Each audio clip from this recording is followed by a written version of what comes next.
Olá, estudante! Hoje eu quero falar com você sobre as principais forças que nós vamos utilizar dentro do contexto das leis de Newton aplicada à mecânica de equilíbrio.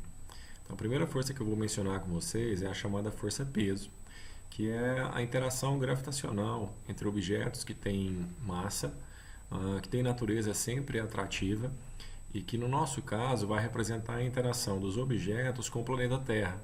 Então, todo objeto cai em direção ao planeta Terra porque fica submetido à ação dessa força-peso. Do ponto de vista matemático, nós vamos calcular a força-peso como a multiplicação da massa do objeto pela aceleração gravitacional. No caso do planeta Terra, a aceleração gravitacional tem valor de 10 metros por segundo ao quadrado. Então, explicando de forma um pouco mais geral, a força gravitacional é a interação que acontece entre objetos que têm massa. Toda vez que você pegar dois objetos que têm massa, você vai observar que eles trocam uma força de natureza atrativa. Algo semelhante ao que acontece com ímãs, né? Quando você aproxima dois ímãs, só que no caso dos ímãs você observa que a força ela pode ser de natureza atrativa ou repulsiva, dependendo dos polos que você aproxima. No caso da interação gravitacional, as massas trocam uma força exclusivamente atrativa, que depende, né, de qual é a massa desses objetos e depende de qual é a distância que separa esses objetos. Quanto menor for essa distância, maior vai ser a força trocada entre eles, e quanto maior a distância, né, menor a força de interação entre eles. No nosso caso, nós vamos tratar essa interação de uma forma um pouco simplificada, onde nós vamos ilustrar que um dos objetos ele é responsável por produzir um campo gravitacional ao redor dele. Nesse campo gravitacional, na figura que eu estou apresentando agora, ele é representado por essas linhas circulares tracejadas em vermelho. E à medida então que o objeto de massa m2 entra nessa região de campo gravitacional, ele fica sob a ação então de uma força responsável por empurrar ele em direção ao objeto de massa m1. No nosso caso, né, o objeto que gera esse campo gravitacional é a Terra, então ele vai ser representado aqui através da superfície da Terra, que gera, né, esse campo gravitacional, e um objeto colocado nas imediações do planeta fica sujeito a uma força que puxa ele em direção à Terra. A representação no nosso caso para força-peso vai ser sempre uma força vertical e para baixo, e cujo valor vai ser dado pelo produto da massa do objeto pela aceleração gravitacional, que no caso do planeta Terra vale 10 metros por segundo ao quadrado. A segunda força que eu quero mencionar para vocês é a força chamada de força normal. E ela surge do contato entre dois objetos ou entre duas superfícies, de maneira que uma superfície não vai conseguir adentrar a outra.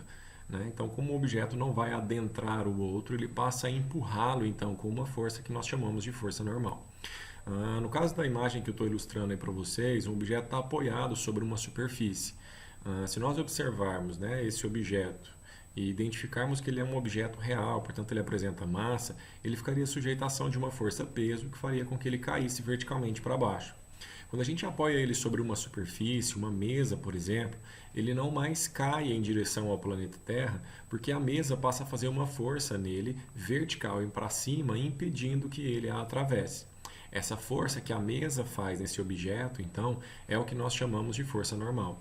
E ela tem uma característica de ser sempre perpendicular à superfície e com sentido de sair da superfície. Diferente do que acontece para a força-peso, a força normal não tem uma expressão matemática específica para ser calculada. Então, nós utilizamos o contexto das leis de Newton para determinar o valor dessa força quando ela aparece no sistema. A última força que eu quero mencionar para vocês aqui é a força chamada de tração ou de tensão. E ela surge quando nós aplicamos uma força em um objeto de forma indireta através de um fio, de um cabo, de uma corda ou de algum elemento semelhante a esse. Então a ideia aqui é que você vai aplicar uma força e esse elemento, o fio, a corda ou o cabo, vai ser responsável por transferir essa força. Então na ilustração apresentada aí, nós temos um homem puxando o carrinho com o auxílio de uma corda. O homem aplica força na corda e a corda transfere a força para o carrinho. Então a força que atua no carrinho é a força que nós chamamos de tensão ou de tração, que é aplicada pela corda, uma vez que ela é submetida à ação da força exercida por esse homem. Essa força de tração ou tensão, ela tem a direção do fio, da corda ou do cabo, e o sentido é sempre puxando, nunca empurrando. Da mesma forma que no caso da força normal, essa força não tem uma equação específica para ser calculada, mas ela pode ser obtida através da análise do contexto, né, e da situação apresentada, utilizando as leis de Newton. Então, nós aplicaremos as leis de Newton e utilizaremos principalmente essas três forças dentro do contexto da mecânica de equilíbrio. Eu espero que esse material tenha te ajudado. Um forte abraço, bons estudos e até a nossa próxima aula.